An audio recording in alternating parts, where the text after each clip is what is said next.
Hi. I was asked to speak about what's happening with Chloe Hayden.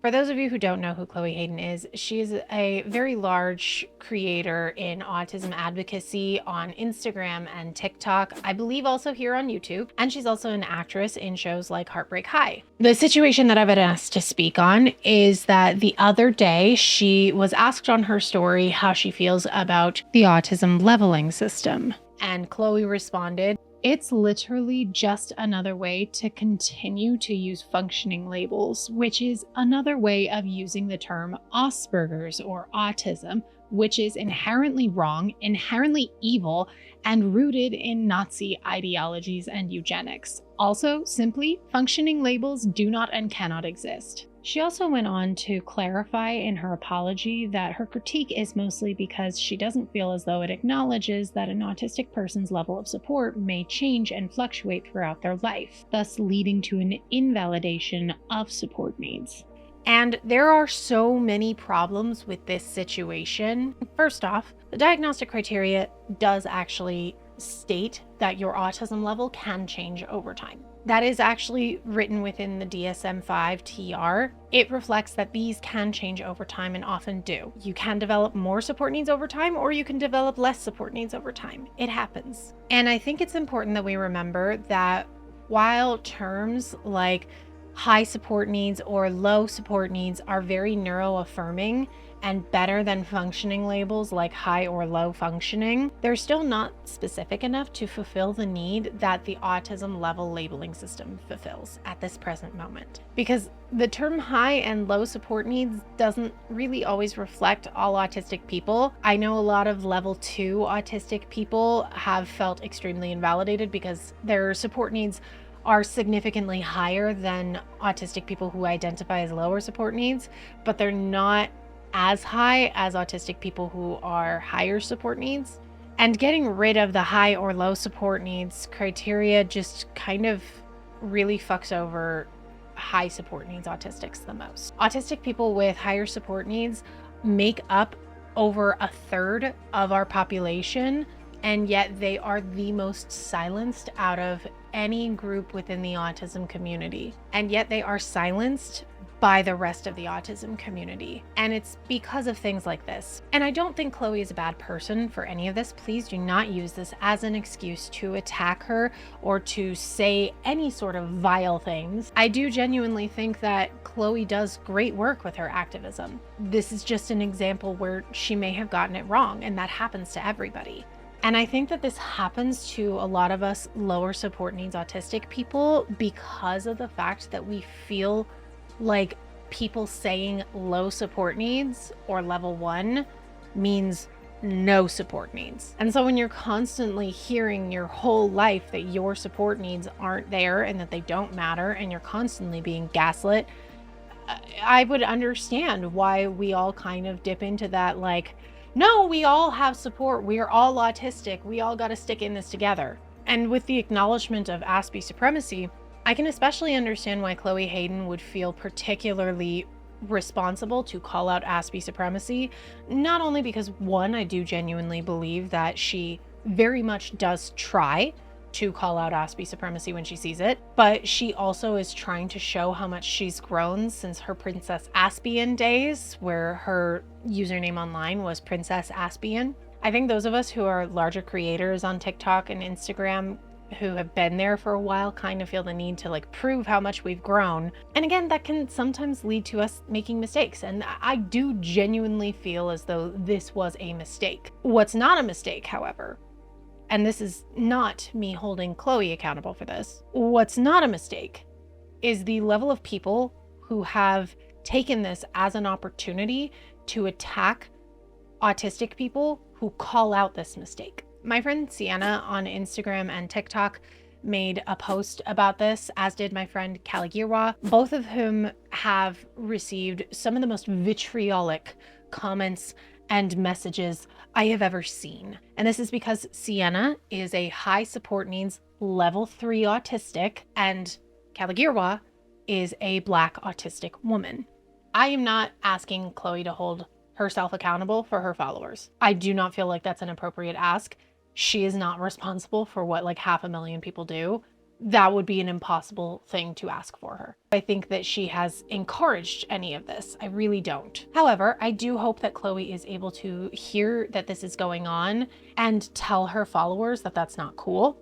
In reference to the followers, this is directed at you guys. If you are so sensitive to being corrected about your misinformation or where you may have gotten it wrong and not have a conversation, you need to do a lot more self-reflection before you speak out on these sorts of things within the autism community. That's not to say you're not allowed to have dissenting opinions. I very much encourage dissenting opinions. You are allowed to disagree. I know people that I disagree with all the time. Some people think that ketchup goes in your mac and cheese, and it just doesn't. But what I don't do is hear somebody say that ketchup does go in mac and cheese, and then say, wow, I feel like in saying that ketchup belongs on mac and cheese, you're actually harassing me. I'm not deliberately spreading anti-mac and cheese lies, okay?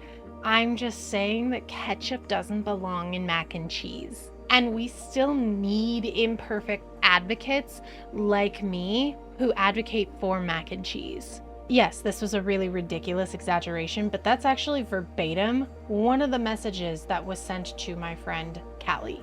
Just for her simply stating that the diagnostic criteria does reflect support needs fluctuating over time. This here was what we call misogynoir, where Callie, a Black autistic woman, was interpreted as the angry Black woman stereotype just for calling out a white woman. That is not okay. That is racism and ableism. And I'm also seeing a lot of criticisms here that happen whenever I make bold statements like, you know, somebody is wrong about something, where people interpret what I'm saying in one way and demand me to hold myself accountable for their interpretation.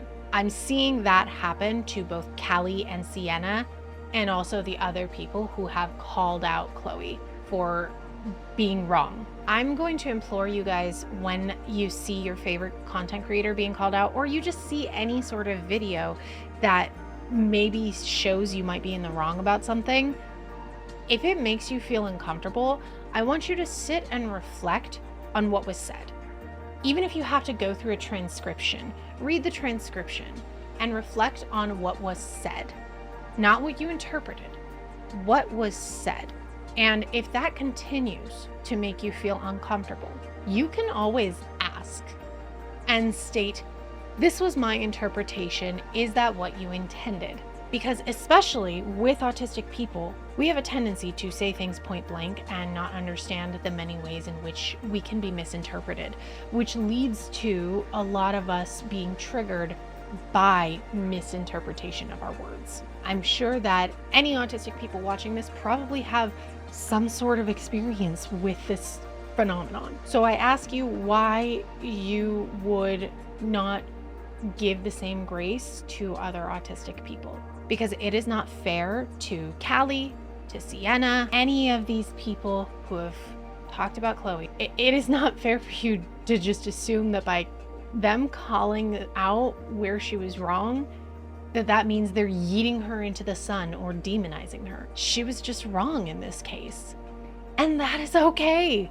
She is an imperfect advocate. We all are. And all of them have reflected that Chloe does some amazing work with her advocacy. I have seen Chloe be very reflective of herself. And just the fact that she even acknowledged and apologized that there may be some harm caused, that's a lot more than we get from other autistic influencers. Yeah, that's going to be a whole last video at some point. Chloe is capable of reflection and growth, and I truly hope she does take that, because again, we do think that she does great work, or at least I do. I think that she does great work, especially for autistics like myself who are in the film industry. But the autism community is showing once again that they have a racism and ableism problem, and that is not for just any one single of us to fix. That is something that we all need to reflect on, and we all need to do better about if we want to form an autism community like we constantly say we have. We cannot have community if when people point out that you're wrong or that you said something harmful, they're demonized. That's not how we build community. You build community through discussions and conversations and reflection of where your biases might get in the way and how to overcome those biases to listen to the other person.